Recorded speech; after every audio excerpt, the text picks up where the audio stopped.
ለማቴዎስ በሰሜንና የምስራቅ አፍሪካ ሀገረ ስብከት ሊቀ ጳጳስ በኢትዮጵያ ኦርቶዶክስ ተዋሕዶ ቤተክርስቲያን የመገናኛ ብዙኃን የበላይ ኃላፊ ሊቀ ጳጳስ የቅዱስ ሲኖዶስ አባል የዚህ ታላቅ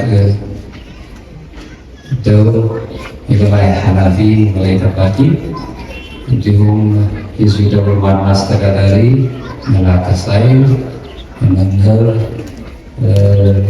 ስዩም ወልደ ገብርኤል፣ ሊቃውንተ ቤተክርስቲያን፣ ካህናት፣ እግዚአብሔር ቤተሰቦች፣ ዲያቆናትም በዚህ ሰዓት አምላካችን እግዚአብሔር በዚህ ስላደረሰን ስሙ የተመሰገነ ይሁን። የብፁዕነታቸው ቡራኬ ከእኛ ጋር ይሁን። በዚህ በኦርቶዶክሳዊ ስርዓት አምልኮ ውስጥ የኦርቶዶክስን ነገረ መለኮት የምናጠናበት የምንማርበት ትምህርት ቤት ውስጥ ያሉ ሰዎች ከሁሉ በላይ የቤተክርስቲያን ጠባቂ አምላካችን ኢየሱስ ክርስቶስ እንደራሴ ሆነ ያሉ ብፁዓን አበው ሊቃነ ጳጳሳት ባሉበት ቦታ ቡራኬም ትምህርትም መልእክትን ማስተላለፍ የሚቻለው ብፁዕነታቸው ብፁዓን አባቶች ነውና እንግዲህ ከዚሁ ለመታዘዝ ያህል የተወሰኑ ነገሮችን ማለት እሞክራለሁ። የብፁዕነታቸው ቡራኬ ከእኛ ጋር ነው። እሺ፣ ወቅቱ የምናየው የጾም ወቅት ነው። በኦርቶዶክስ ዓለም ጠቅላላ ይህንን ወቅት በታላቅ ይከበራል። በታላቅ ሁኔታ አርሞ ባለበት ታቆ ባለበት በተለይም ደግሞ በዚህ በኦርቶዶክሳዊ ነገረሰብ ትምህርት ዙሪያ ላይ ያሉ ጥናቶች የሚያሳዩ በዓላት ለሰው ልጆች አጽዋማት፣ የጾሙ ጊዜያት፣ የጸሎት ጊዜያት ልዩ ክብር ስላላቸው የሰዎችን ልቦና የነፍስን ብቻ ሳይሆን ከነፍስ ጋር የተያያዙ የስጋም የአይምሮም የልቡናም ጥንካሬ እንዲኖራቸው የማረጋጋት አቅም አላቸው። ስለዚህ ይህንን ሰፊ ነገር እንማራለን። በዚህ ወቅት እንግዲህ ወቅቱን እንደምታዩት ቤተክርስቲያናችን ስርዓት መሰረት በየሳምንቱ ስያሜ ተሰይሞለት በዝማሬ በማየት በስባሄ በቅዳሴ የሚወደስ በተለይም ደግሞ ወንጌሉ የሚነገረው ገብርኄር ተብሎ ዛሬ የሚጠራበት እሑድ ነው ያለነው። ሰንበቱን ይህን ነው እናከብረው።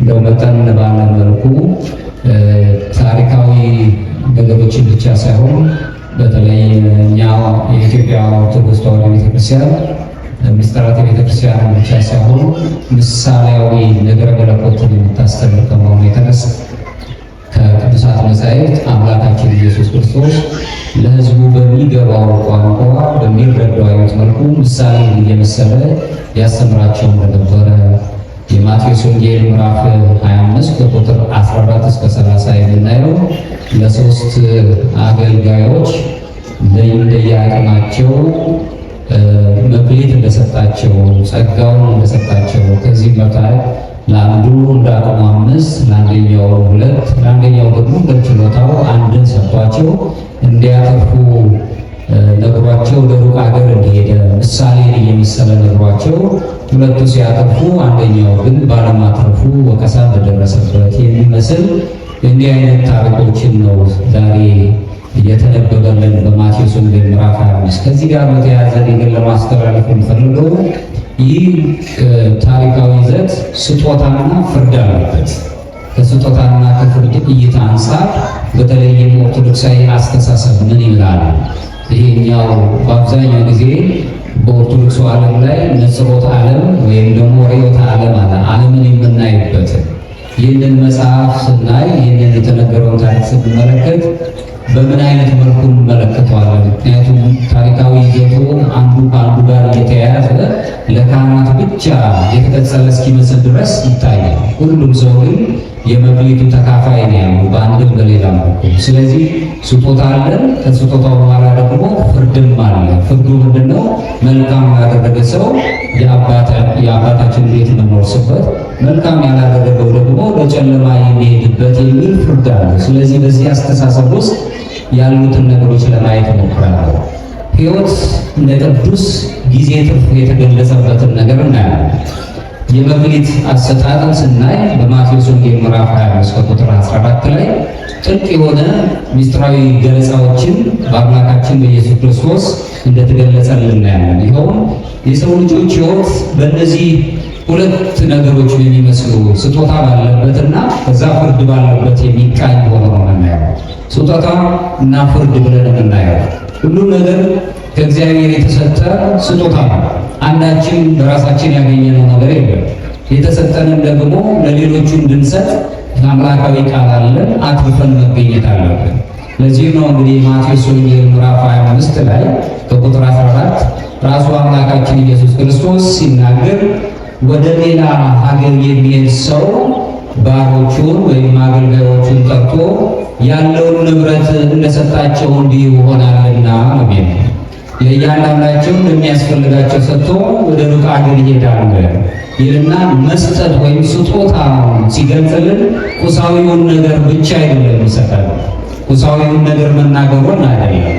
ብዙውን ጊዜ ስንመለከት ሰዎች የስጦታን ነገር ሲያያይዙ ከቁሳዊው ነገር በተለይም ይሄ እኔነት ከበዛበት ዓለም ላይ የምንኖር ሰዎች የምናገኘውንና የምናተርፈው ነገር ከቁሳዊ ነገር ጋር ይያያዛል።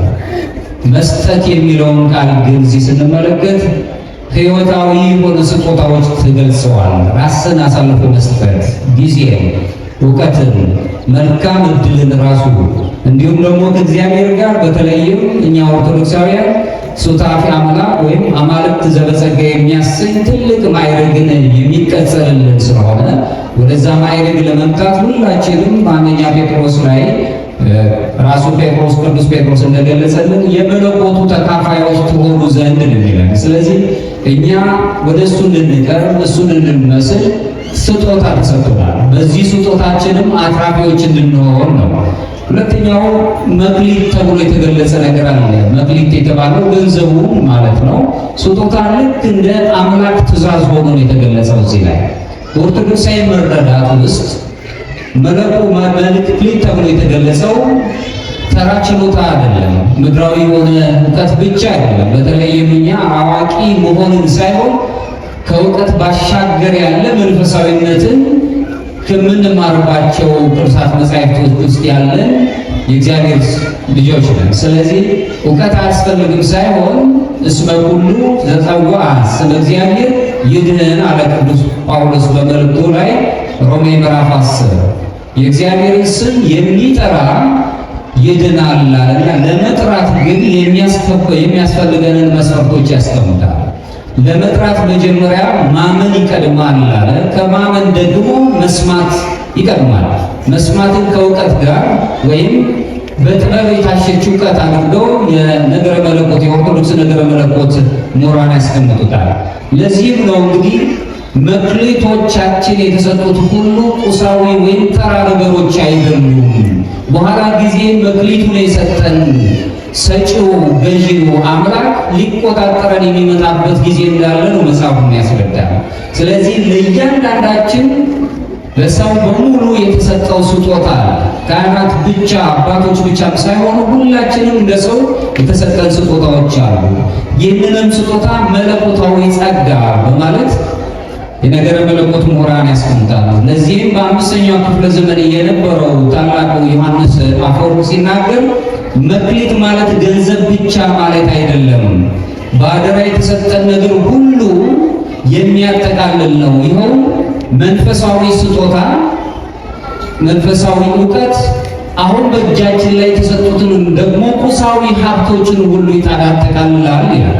ስለዚህ ከዚህ ተነስተን ያልተሰጠን ነገር የለም። ለእያንዳንዳችን መንፈሳዊ ሀብት ተሰጥቶናል ማለት ነው። በአምላክ በዚሁ መልእክት ላይ ስንመለከት ቁሳዊውን ነገርም ይሁን መንፈሳዊ ነገር የተሰጡንን ነገሮች በአግባብ እንድንጠቀምባቸው ቅዱስ ጳውሎስ በአንደኛ ቆሮንቶስ ምዕራፍ 4 ከቁጥር 7 ላይ ያልተቀበልከው ምን አለ ይላል። ሁላችንም ያልተቀበልነው ምን አለ? ገንዘብ ያላደረግናቸው ነገሮች ምን አለ ብሎ ጥያቄ ያነሳል። ስለዚህ የመክሊቶቹ መለያየት ራሱ 5፣ 2 እና 1 ነው እንደየአቅም የተሰጠው። የመለያየቱ ሚስጥር የነገረ መለኮት ምሁራን ሲያስቀምጡ የአድሎ ወይም ደግሞ የተከፍሎ ስሜት አይደለም፣ እኩል አለመሆኑን የሚያሳይ አይደለም፣ ግን ችሎታችንን አቅማችንን የመለካት ጥበብ ነው በማለት ነው የሚገልጹት። የእግዚአብሔር ጥበብ የተሞላው ወይም ደግሞ መለኮታዊ አሰራሩን እንድናደንቅበት የተሰጠ እንጂ እንደያንዳንዳችን የተሰጠ አንዳንድ ጊዜ በራሳችን የምንገልጸው የተሰጠኝ ጥቂት ነው ብለን እናስብ እንችላለን። ለሰው ልጅ ብዙ ነገሮች ተሰጥቶታል። ነገር ግን በአቅማችን ደግሞ እንድናተርፈው እንጠየቃለን። ለእያንዳንዱ ሰው የተሰጠው እንደ አቅሙ ነው። ይኸውም ማለት እግዚአብሔር አስቀድሞ ማወቅንና የማወቅ ዓላማን ለሁላችንም ሰጥቶናል። ስለዚህ በተለይም በምዕራቡ ዓለም የተቃኘውን የነገረ መለኮት ትምህርት ሳይሆን በምስራቁ ዓለም ወይም ኦሪየንታል ቤተክርስቲያን ውስጥ ያለችው ቤተክርስቲያን በዛ ውስጥ ያለ የማወቅ ነፃነት አለን ብለን ነው እናስበው። የማወቅ ወይም አይምሮ ግዕዛን አለ ብለን ነው። ይህ ስጦታ ነው፣ ለሰው ልጆች በሙሉ የተሰጠ ስጦታ ነው። በዚህ ውስጥ ሕይወታችን እንድንቃኝ ነው። ነባቤ መለኮት ቅዱስ ጎርጎርዮስ ሲናገር ዘእንዝናሁ እግዚአብሔር ስጦታዎችን የሚለካው በእኩልነት ሳይሆን ብቁ በሆነ መለኪያ፣ ተገቢ በሆነ መለኪያ ነው። ይህም እያንዳንዱ በራሱ ልክ ፍጹም ይሆን ዘንድ ስጦታዎቹን ይለካቸዋል በማለት ይነግረናል። ስለዚህ በእግዚአብሔር መንግሥት አድሎ የለም፣ እንደየአቅማችን ይሰጠናል ማለት ነው። ስጦታችን ግን ከእኛ ጋር የእግዚአብሔር ስጦታ የተሰጠን ስጦታና የእኛ ደግሞ ወጥቶ ወርዶ ማትረፍ ግን ራሱን የቻለ ቅንጅታዊ ውህደትን ይጠይቃል። በሌላው በተለይም በዚህ በግሪክኛው ከሚነገሩት ነገሮች አንዱ የሰው ልጆች ተግባርና የእግዚአብሔር ስጦታ መገናኘት አለባቸው። ሁለቱ ታማኞች ምሳሌ ሊሆኑ ይችላሉ። በዚህ ሁለቱም ታማኞች የሆኑት ያተረፉት እጥፍ ያደረገው 5 ያገኘው 10 ያደረገው፣ 2 ያገኘው ደግሞ 4 ያደረገው። እነዚህ የሚያሳዩ ሂደው የተሰጣቸው ስጦታ ማትረፋቸው ነው። ሂደው ነገዱበት። ይህ የኦርቶዶክሳዊ ቅንጅታዊ ውህደት ትምህርት ላይ የሚነገር ሲነርጂያ የሚለው በግሪክኛው ማለት ነው። ቅንጅት ያለው ሕይወት እንዲኖረን ያደርገናል። ይኸውም በመለኮታዊ ጸጋ እና በሰው ልጆች ወጥቶ ወርዶ የማትረፍ በስነ ምግባር መገለጥ፣ በሃይማኖት መኖር፣ እውቀትን በጥበብ መግለጥ፣ እነዚህ ሁለቱ መገናኘት ሲችሉ ፍጹም የሆነውን ሁለቱን የመክሊት ባለቤቶች የሆኑ ያተረፉትን ሰዎች ምሳሌ ይዞ መገኘት ይቻላል። ይህ ከሆነ አሁንም በ7ኛው ክፍለ ዘመን የተነሳው መክሲሞስ የተባለው ታላቅ አባት ሲናገር የእግዚአብሔር መንፈስ ቅዱስ ጸጋ ተፈጥሯዊ ኃይላችንን አያጠፋውም ይላል። ምክንያቱም በተፈጥሮ የተሰጠን የማወቅ ነፃነት አለን። ወጥተን ወርደን ለቸርነት የሚያበቁ ነገሮች ሰርተን እንድንል ይህንን ተፈጥሯዊ ጸጋ አያጠፋውም፣ ይልቁንም ወደ ስራ እንድንሰማራ ያነቃቀዋል እንጂ ነው ይላል። ስለዚህ እግዚአብሔር ይሰጠናል፣ የሰጠንን ደግሞ ማትረፍ ይጠበቅብናል ማለት ነው። ለዚህም ነው ሁለቱ አገልጋዮች ባለ 5ቱና ባለ 2ቱ መክሊቶቻቸውን አላጠፉትም። ከነሱም ያገኙት የተገኘ ግኝት እንጂ ራሳቸው እንዲሁ ዝም ብሎ የወሰዱት አይደለም። በዚህ ውስጥ እንዲኖሩ የሚያደርግ ነገር ግን በታማኝነት በመስራት ስጦታቸውን አበዙት፣ አተረፉበት። በተመሳሳይ መልኩ ድህነት በራሱ ዝም ብሎ የሚገኝ ነገር አይደለም። ለመዳን እና የነገረ ትምህርት የምናውቅ ክርስቶሳውያን ወይም ደግሞ ነገረ መለኮትን የምናውቅ መንፈሳውያን፣ ሌላው መንፈሳዊ ተጋድሎን ሁሉ እዚህ ላይ ማንሳት እንችላለን። መንፈሳዊ ተጋድሎ በገዳም ላሉ መናንያን አባቶች ብቻ ሳይሆን እያንዳንዱ ምእመን በምድሩ ላይ ሲኖር ተጋድሎ አለበት። ከዚህች ዓለም ጋር ከቁሳዊ ዓለም ጋር ግለኝነት ሰፍቶ በሚኖርበት ዓለም ላይ ራሱን ሰውነቱን ጠብቆ መኖር በራሱ ተጋድሎ ነው። ሰውነት በጣም ረክሳ ያለችበት ዘመን ነው የምንኖረው። ሰው በሰውነቱ ሰው የሚዳኘው በያዘው የቆዳ መልክ ወይም በሚናገረው ቋንቋ ወይም በተወለደበት አካባቢ ነው። ሰው በመሆኑ ብቻ ነው መዳኘት ያለበት። ለዚህም ነው እንግዲህ በአብዛኛው ጊዜ የምናነሳቸው ነገሮች ከቅዱሳት መጻሕፍት ጋር ሰው በሰውነቱ ከብሮ መታየት አለበት ብለን እናየው። ድነት በራሱ ዝም ብሎ የሚገኝ አይደለም። ድነታችን ራሱ መክሊታችን ነው፣ ስጦታችን ነው። ወደ እግዚአብሔር የምንቀርብበት እሱን የምንመስልበትና ሱታፊ አምላክ አግኝተን ወደ ክብሩ ወደ ተልቆ ክብር የምንቀርብበት ድህነታችን ራሱ ስጦታችን ነው። በዚህ መንፈሳዊ ስጦታችን መንፈሳዊ ተጋድሎ ማለት ነው። ዝም ብሎ ሁሉ ነገሮች ይቀናሉ ተብሎ አይታሰብም። ስለዚህ በዚህ ውስጥ ተአቅቧዊ ሕይወትን እናገኛለን። ገዳማውያን ብቻ ሳይሆኑ ተአቅቦን የሚያገኙት ምዕመናንን በዓለም ላይ የሚኖሩት ጸሎት ተአቅቦ ነው፣ ስግደት ተአቅቦ ነው፣ ምጽዋት ተአቅቦ ነው ራሱን ይቻላል። ምክንያቱም እኔ ከማገኝ ይልቅ ሌላው የሚያስፈልገዋል፣ ለሌላው የሚገባዋል ብለን ማሰብ የምንችልበት ተአቅቦ ነው። ተአቅቦዊ ሕይወታችን ወይም ደግሞ ተጋድሎ ያለበት ሕይወታችን አምላካችን እንዳስተማረን ራሳችንን ከፍ በማድረግ ሳይሆን ትሕትናን ይዘን ዝቅታን ተመልክተን በፍቅር የምንገለጽ ሰዎች መሆን እንዳለብን ነው የሚያሳየን። ለምን ሊቃውንቱ ሲናገሩ የበላይን ማክበር ትክክል ነው ይላል፣ አቻን እኩያን ማክበር ደግሞ ተገቢ ነው ብለው ይናገራል። ዝቅ ያለን ሰው ወይም ዝቅ ብሎ የምናስበውን ግን ማገልገል አምላክነት ነው ብለው ያነሳሉ። አምላካችን ኢየሱስ ክርስቶስ ዝቅ ብሎ ነው እኛን አገለገለ። ለእያንዳንዳችን መክሊት ሰጠን አትርፈን እንድንመጣ። ዝቅታን ተማርን። ከፍ ማለት የሚወድ ዝቅ ማለት አለበት። ዝቅታውን አምላክ በጣም መጻተኞች ናቸው፣ ቀራጮች ናቸው፣ በዘመናቸው በዓለም ላይ ብዙ አጸያፊ ስራዎችን ሰርተዋል ተብለው በማህበረሰቡ የተገለሉትን ሁሉ እሱ እየጠራ አቀረባቸው። መልካምን ነገር አደረገላቸው። ገበያትን ፈወሰ፣ ሙታንን ሁሉ አስነሳ። ይሄ ሁሉ ሆኖ ለእኛ ደግሞ ትልቅ ስጦታን ሰጠን። እኛም እሱን መስለን ትሕትናን ገንዘብ እንድናደርግ ፍጹም በመሆን የፍቅር መውደድ ላይ፣ ፍቅር ማለት በልቦና ላይ የተተከለ የመውደድ ኃይል ማለት ነው ይላሉ ሊቃውንት ሲናገሩ። ፍቅር ማለት ቃላት ብቻ ሳይሆኑ በተግባር ሊፈጸም የሚችል እኔ መኖር እንደሚያስፈልገኝ ወንድሜ መኖር ያስፈልገዋል፣ እኔ መብራት እንደሚያስፈልገኝ ሌላውን መብራት ያስፈልገዋል ብሎ ማሰብ። በዚሁ ላይ የቂሳሪያው ቅዱስ ባስልዮስ ታላቅ አባት ሲናገር አቅም የለኝም አትበል አለ። የተቀበልከው ነገር ለድህነትህ በቂ ነው።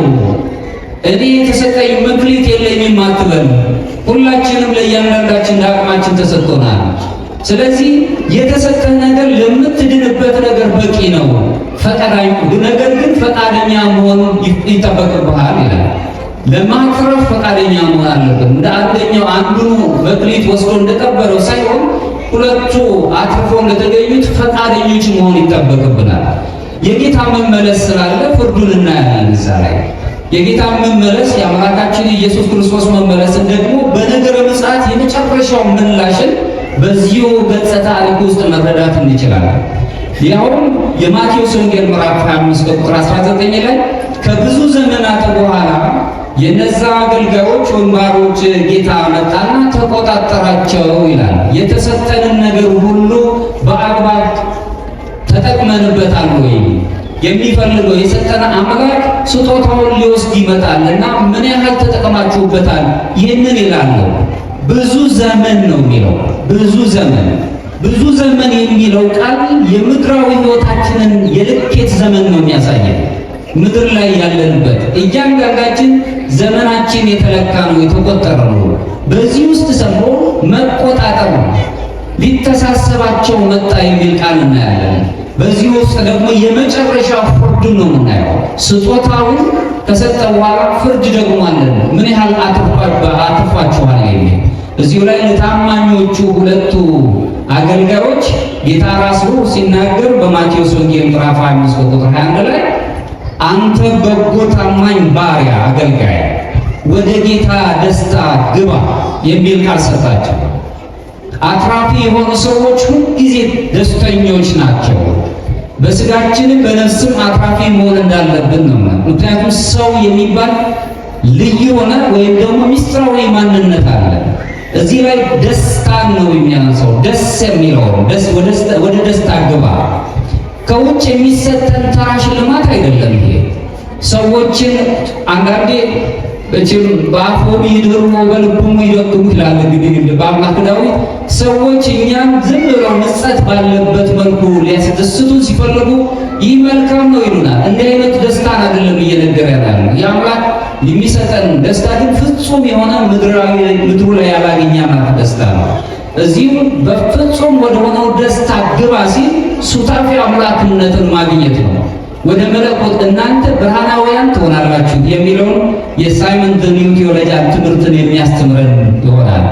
በሱታፊ አምላክ ሕይወት ውስጥ የሚገለጸውን ተሳትፎ ደስታ ብሎ ገልጾታል። ደስ ብሎን እንድናገኝ ከአምላካችን ጋር ደስ ብሎን እንድንኖር የሚያደርግ በዚሁ ላይ በግሪክኛው ቴዎሲስ ተብሎ የተጠራው የኦርቶዶክሳዊ መንፈሳዊ ማንነታችን መገለጫ የሆነች ቤተክርስቲያን ሁልጊዜ ሱታፊ አምላክ እንድናገኝ እንደውም ምስጢራቱ ተካፋች እንድንሆን በጥምቀት ትባርከናለች፣ በቀንዲል በቀባሜሮ ታትመናለች፣ በስጋው ደግሞ አምላካችን ጋር እንድንኖር ሕይወትን ሰጠናለች። ይህንን እናስበው። ቅዱስ አትናቴዎስ እስክንድርያው ሲናገር ምን ይላል? እዚሁ ላይ ሱታፊ አምላክነትን በገለጸበት አንቀጹ ሰው አማልክት ዘበጸጋ ይሆን ዘንድ የእግዚአብሔር ቃል ሰው ሆነ ይላል። አምላካችን የእኛን ሰውነት አክብሮ ሰው ሲሆን አማልክት ዘበጸጋ እንድንሆን ነው። የስጦታ አማልክት እንድንሆን ወይም ታናናሽ አማልክት እንድንሆን።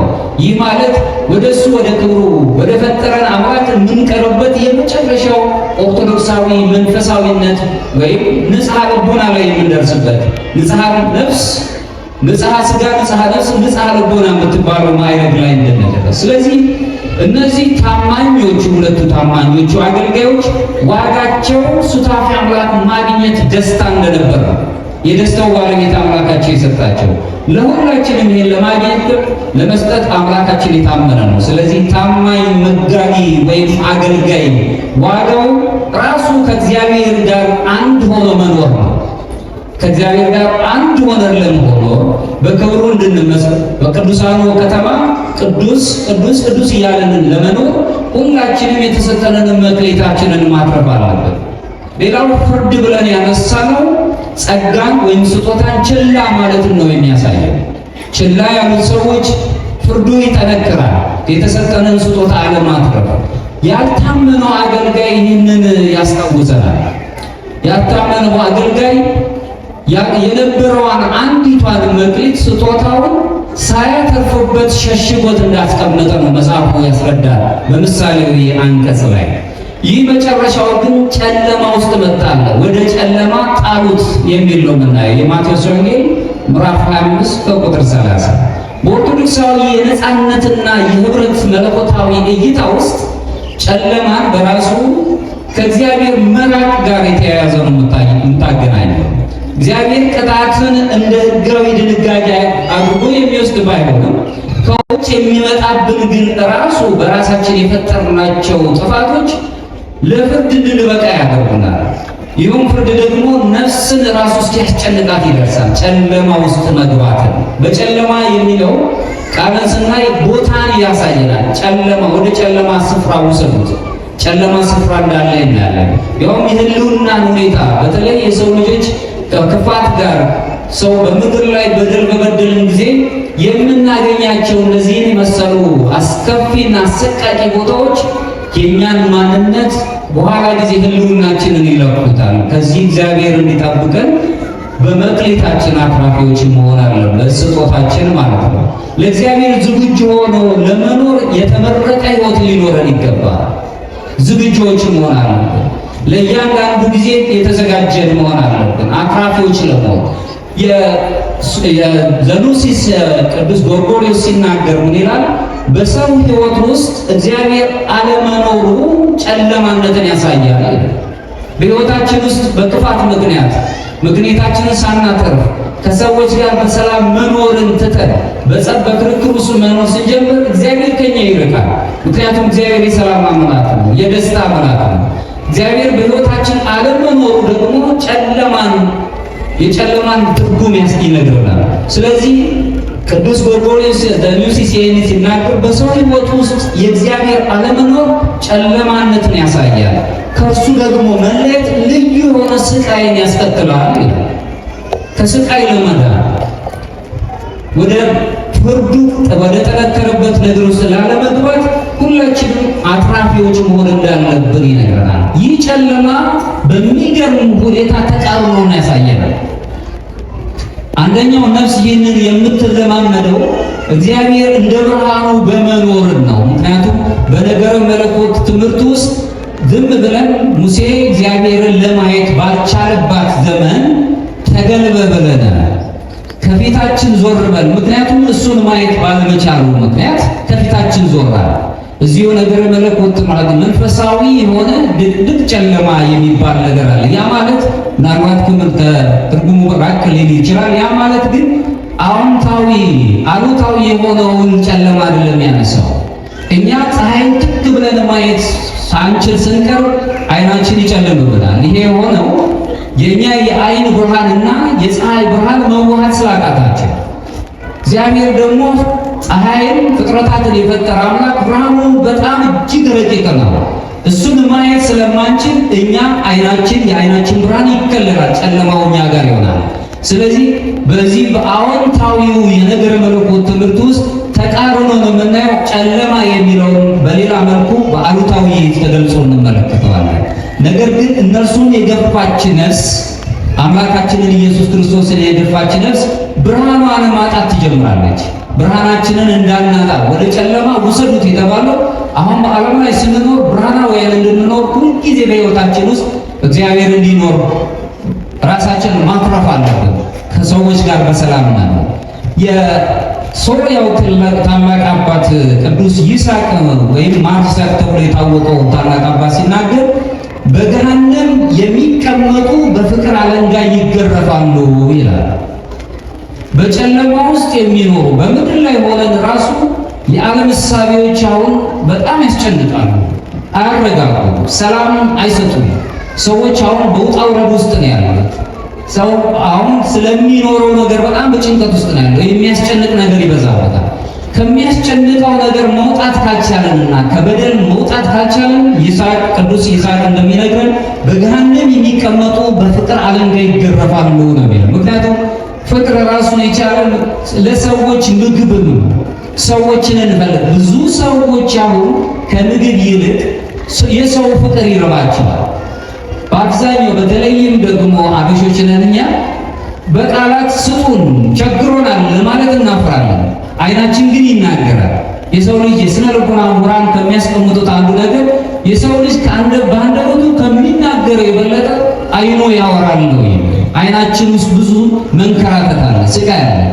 በዚህ ጨለማ ዓለም ውስጥ ስንኖር ሁልጊዜ ፍቅርን ይዘን የምንሄድ ከሆነ በፍቅር ሁላችን እንጠገናለን፣ ከጨለማው እንወጣለን፣ ከጨለማው አስተሳሰብ። ስለዚህ ታማኝ ያልነበረው አገልጋይ ከእርሱ በአይን የሆነ ነገር አላመጣም፣ ከራሱ የሆነ ነገር አልተሰጠውም። የተሰጠውን ነው ማትረፍ ያልቻለው። ይልቁንም በአደራ የተሰጠውን ጸጋ ራሱን አልተቀበለው ራሱ። ምክንያቱም ይሄ ነገር ሲመጣ ይቆጣጠረኛል፣ ስለዚህ ቀብሬ ላስቀምጠው ነው ያለው። አላተረፈበትም። ብዙ ሰዎች አሉ እኛ በእጃችን የተሰጠን በዕለ ጸጋ ይኖራል፣ ግን ጦም አዳሪዎች ደግሞ አሉ ወገኖቻችን፣ መብላት መጠጣት የማይችሉ። በአምስተኛው ክፍለ ዘመን ላይ የተነሳው የሚላኑ ቅዱስ አምብሮስ ሲናገር አንተ ለድሃው ስትሰጠው የራሱን ታስረክበዋለህ ይላል። የእጃችን ላይ ያለ ምክንያቱም ማለት ይህች ዓለም የተፈጠረችው ለሀብታሞች ለባለጠጎች ብቻ አይደለም፣ ለሌሎችም ጭምር እንጂ የጋራ ጥቅም የሆነውን ለግል አድርገህ ወስደኸዋልና ለሰው ስትሰጠው ለድሃው ስትሰጠው የራሱን ታስረክበዋለህ። ይህች ዓለም የተፈጠረች በጋራ እንድንኖርባት ነው ብሎ ነው የሚያስረዳ። በስጦታና በፍርድ መካከል የሚኖሩት ኦርቶዶክሳዊ አስተሳሰብ በደንብ ማየት እንችላለን። እዚህ ላይ አሁን የምንገኘው ሚስጥራዊ የጊዜ ክፍተት ላይ ነው። የጊዜ ክፍተት ውስጥ እናያለን። አንዱ በጣም ከፍተኛ የሆኑ ነገሮች አሉት በምድር፣ አንደኛው ደግሞ ዝቅ ብሎ የበይ ተመልካች ሆኖ የሚኖሩበት ዓለም ላይ ነው የምንኖረው። ይህንንም በምናየው በመክሊቶቻችን ውስጥ እናያለን። በተሰጠን ጸጋና በተገለጠው ክብር ውስጥ መካከል ልዩ የሆነ የጊዜ ክፍተቶችን እንመለከታለን። ጊዜዋችንን ሁለቱ ሲያተርፉ እጥፍ ሲያተርፉ፣ አንደኛው ግን ራሱን ከበረው በጊዜ አልተጠቀመም። በጊዜ ክፍተት ውስጥ የሁለቱን ታሪኮች ማየት እንችላለን። እኛ ራሳችን ተቀብለናል። ምን ስጦታ አለ? ሕይወት ተሰጥቶናል። ጸጋ እግዚአብሔር ከኛ ጋር እግዚአብሔር የምንመስልበት አርአያ እግዚአብሔር አምሳያ እግዚአብሔር አለን በእኛ። ዘፍጥረት ምዕራፍ 1 ቁጥር 27 ላይ የሚነግረን እሱ ነው። በአርአያውና በአምሳሉ ፈጥሮናል። ስጦታችን ነው። በዚህ ስጦታችን የምናተርፍና ሰውኛውን በሰው ሰው መሆናችንን የምንገልጽበት ሰው ማን መሆኑ እየታወቀ ማን አይባልም። ሰው ነው። ሰው ክቡር መሆኑን መልመድ ማስተማር ነው። ሰውን በመፍጠሩ አምላክ ተጸጸተ ነው የሚለን ዘፍጥረት ላይ። በደል በድሎ በመፍጠሩ ተጸጸተ፣ እንደገናም ዝቅ ብሎ አዘነለት። በምድር ላይ ይቅበዘበዛል ብሎ አዘነ። አምላክ ለሰዎች እንደሚያዝነው እግዚአብሔር ለሰዎች ለእኛ እንዳዘነ ሁሉ በአርአያው አምሳሉ ተፈጠርን። ለሁሉ ፍጥረት የምናዝን ሰዎች ምናል ተቀብለናል። ይህን ስጦታችን የማዘን የፍቅር ስጦታ እንደገና መቀበል ብቻም ሳይሆን ተጠርተናል። የተሰጠንን ነገር ለማትረፍ ስጦታውን እንድናበዛ ተጠርተናል። በተጋድሎ በፍቅርና በመታዘዝ ማለት ነው። ሁላችንም ታዛዦች እንድንሆን በፍቅር ሁላችንን አፍቅር ቢጸከ ከመ ነፍስከ ነው። ራስን በምትወድበት የመውደድ ቋንቋ ሌላ ወንድምህንም ውደድ የሚል ስጦታን ያለበት ጥሪ ተቀብለናል። በዚህ ጥሪ ውስጥ እንድንኖር የዛሬው ታሪክ ያስረዳናል። ሌላው የምንጠብቀው ደግሞ በሰጠን ቁጥር የተሰጠንን ደግሞ አትርፈንበት የምንጠብቀው ደግሞ አለ። የምንጠብቀው የመጨረሻ የሆነውን የሕይወታችን ግንኙነት ማለት ነው። ከአምላካችን ጋር የምንገናኝበት በክርስቶስ በአምላካችን በኢየሱስ ክርስቶስ ያለውን እውነት ሁሉ ይገለጣል። በዚህ በሚገለጥበት ጊዜ ሁላችን የት ጋር ነው የምንቆመው ብለን መጠየቅ አለብን። በምን በኩል እንገለጻለን? ይህ ውህደት በጣም በአብዛኛው ጊዜ የሚያስጨንቀን ቢሆንም እያንዳንዳችን እንደ ሕይወት መጋቢ ሆነንናል። ቤተሰቦች ለልጆቻችሁ ጠባቂዎች፣ መጋቢዎች ናቸው። አበነፍስ አባቶቻችን ለንስሐ ልጆቻቸው መጋቢዎች ናቸው፣ ጠባቂዎች ናቸው። ሁሉም ነገር በአደራ የተሰጠ ስለሆነ ካህናት ለምዕመናን በአደራ ተሰጥተዋል። ምዕመናን የአደራ ልጆቻቸው ናቸው ለካህናት። እኛ ለአባቶቻችን እኛም የአደራ ልጆቻቸው ነን። ስለዚህ ሁላችንም በእያንዳንዳችን በየመጠናችን አደራ ተሰጥቶናል። አደራ ነው። አገር ራሷ በአደራ እጅ ነው ያለችው። ሕዝብ በአደራ ውስጥ የሚቀመጥ ነው። ሁላችንም በስጦታ ውስጥ ያለን። አንድም ነገር ከራሳችን የሆነ ነገር የለም። በስጦታ የተቀመጠ ነገር ነው ያለ። እንዲሁ በአጋጣሚ የተገኘ ነገር የለም። ሁላችንም በአጋጣሚ አልተገኘንም። በእግዚአብሔር እቅድ የተገኘነን። ሌላውም እንደዚሁ በእግዚአብሔር እቅድ የተገኘ አይደለም። ሰዎች ይቅሩና በጣም በሚደንቅ ሁኔታ ከእጽዋት ጋር እንኳን ያለን ግንኙነት ከተፈጥሮ ከምንተነፍሰው አየር ጋር ልዩ ግንኙነት ነው ያለው። እነዚህ ራሱ አደራ አለብን ልንንከባከባቸው ማለት ነው። በዚህ ውስጥ የምንኖር ነን ኦርቶዶክሳውያን።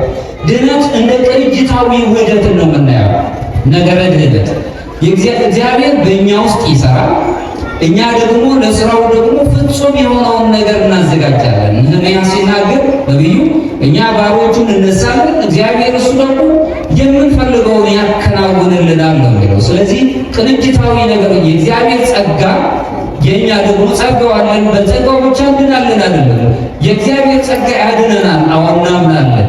ነገር ግን ደግሞ እኛ ባሮቹን እነሳለን ለጸጋው ለበረከቱ አትራፊዎች ለመሆን ማለት ነው። ይሄን ያለን ሌላው ቅድስና ሁላችንም ሱታፊ አምላክ የምናገኝበት መለወጥ አለብን። በመለወጥ ውስጥ ሕይወት እንሄዳለን። የሱታፊ አምላክነት ማይረግ እናገኛለን። ሰዎች ሁላችንም ንጽሐ ሥጋ ስንኖር የሥጋ ፈቃዳችን ሁሉ አራግፈን ወደ ንጽሐ ነፍስ ላይ እንቀርባለን። ንጽሐ ነፍስ ላይ ስንደርስ የነገረ መለኮት ሞራል የሚያስረዱት እዚህ ሁለተኛው ማይረስ ላይ ስንደርስ ሁላችንም ስለ እውነትን መናገር ነው የምንጀምረው። ወይም እውነት የት እንዳለች ዳጭረን እንፈልጋለን። ከዛ በኋላ የእያንዳንዳችንን ጥልቅ ገደል ተሻግረን ስንሄድ የምናገኘው ንጽሐ ልቦና ነው። ንጽሐ ልቦና ላይ ስንደርስ ለነጽሮተ ስሉስ ቅዱስ መድረስን እሱ ደግሞ ሂደት ነው ራሱን ይቻላል። አባቶቻችን የደረሱበት ደረጃ ላይ ለመድረስ እሱን ስናስብ አሁን ሕይወታችን ሁሉ እንደ ቅድም ጎርጎርዮስ ዘኑሲስ የተናገርኩት ነባቢ መለኮት ነጽሮተ ስሉስ ቅዱስ ላይ ስደርስ ሁላችን ሱታፊ አምላክ አማልክት ዘበጸጋ የሚል አይረግ እናገኛለን። ይህ ሁሉ የሚሆነው የተሰጠንን ስጦታ አትራፊዎችን መሆን ስንችል ነው። እንደ መጨረሻ የማነሳው ነገር ተቀብለናል። ምን ያህል ነው? ምን ያህል ተቀበለን? እግዚአብሔር የሰጠን ስጦታዎች በርካታ ናቸው። እምነትን ሰጥቶናል፣ ጊዜን ሰጥቶናል፣ መንፈሳዊ እውቀት አለን፣ መልካም ግንኙነት ከተፈጥሮ ጋርና ከአምላካችን ጋር ያለን መንፈሳዊ ግንኙነት አለ። ይሄ ደግሞ ለእኛ መንፈሳዊ እድሎቻችን ናቸው የሚያስረዱ። በእውነት አሁን የተሰጠንን አውቀናል ወይ ነው ጥያቄው። የተሰጠንን ነገር እናውቃለን? ሌላው የተሰጠንን ማሳደግስ ችለናል? አትርፈናል? የምናተርፈው እንዲሁ አይደለም። በጸሎት ማትረፍ ችለናል? በጾማችን ውስጥ ትርፋለን ወይ? በንስሐ በምጽዋት ስራዎቻችንን ሁሉ ስንመለከት አትራፊዎቻችን ናቸው ወይ? እስቲ በደንብ እናያቸው። እያካፈልን ተርፋለን ካልን ደግሞ እያካፈልን ነው ወይ የሚል ነገር አለ። ስጦታችንን ለሌሎች እንለግሳለን ወይስ በራስ ወዳድነት ውስጥ ታጥረን እንኖራለን? አንድ መክሊትን የቀበረው ሰው ራስ ወዳድ ነው። እኔ ብቻ ለምን ቢመጣ በኋላ ቢጠፋብኝስ?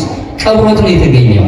ሌላስ ነቅተን እንጠብቃለን ወይ? እንደ ሁለቱ አትራፊዎች ንቆች ነን ወይ? በግሪክኛው የሚናገረው ራሱን የቻለ ነፍስ ይሉታል ወይም ኑንስ ተብሎ ይጠራል። ያ ማለት የአይነ ልቦና ማለት ነው። የልቦና አይን ውስጣዊ የሆነች አይን ማለት ወይ ደግሞ በሌላው ቅዱስ አስተንግሪያው ቅዱስ አባት ሲናገር አትናቴዎስ ይህችን ብሎ የሚናገረት ውስጣዊ የነፍስ አይን ብሎ ነው የሚናገር። ያችን በዛ ውስጥ ነቅተን ቆመናል የሚል ጥያቄዎች ማምጣት አለብን። ስለዚህ እየኖርን ያለነው በጥንቃቄ ነው ወይስ በዝንጋዬ? በችለተኝነት ነው ወይስ በድጋፍ? እነዚህ ሁሉ መመለስ አለብን። ለዚህም ነው ቅዱስ ዮሐንስ አፈወርቅ ሲናገር ያለህን ሀብት ለድሆች አለማካፈል ከድሆች መስረቅ ነው ይላል። ያለንን ሀብት ለድሆች አለማካፈል ከድሆች ነጥቆ መብላት ወይም መፍቀድ ነው። ስለዚህ ቁሳዊ ሀብትን ብቻ አይደለም የሚመለከተው ይሄ መንፈሳዊ ስጦታችንን ራሱ ማካፈል አለብን። ቃል እግዚአብሔርን ጨምሮ ራሱም አምላካችን ኢየሱስ ክርስቶስ በሉቃስ ወንጌል ምዕራፍ 12 ቁጥር 48 ላይ ብዙ ከተሰጠው ሁሉ ከእርሱ ብዙ ይፈለግበታል።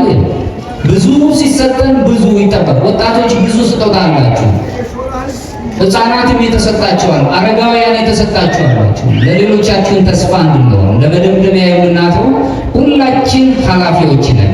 ጌታችን መድኃኒታችን ኢየሱስ ክርስቶስ በኋላ ሲመጣ ሲቆጣጠረን በነፍሳችን ወደ አባቴ ወይም ወደ አምላካችን ወደ እግዚአብሔር ደስታ መንግሥተ ሰማያት ግቡ ነው የሚለን ወይስ የትኛው? እሱን ማየት መጠየቅ አለብን። ስለዚህ በመጨረሻ ስጦታችን ውስጥ በኃላፊነት መንቀሳቀስ አለብን። የተሰጠንን ስጦታ ኃላፊነት ነፃነት እንዳለብን ደግሞ ኃላፊነትም አለብን። ሕይወት በአደራ የተሰጠች መሆኗን ማወቅ አለብን። ሕይወታችን ራሱ አደራ አለባት። በታማኝነት መኖር አለብን። ለጸጋው ለተሰጠን ስጦታ በስራ ምላሽ መስጠትን መልመድ፣ በፍቅር ሁልጊዜ መዘዋወር። ማንም ሰው አለመውደድ የሰው ልጅ አይችልም። ተፈጥሯዊ ነው ፍቅር። ውደዱኝ ማለት ነው በጣም አስቸጋሪ እንጂ አለመውደድ ግን አልወድህም ማለት አንችልም። ፍቅር ራሱ የሰው ልጅ የተሰጠው ልዩ ስጦታው ነው።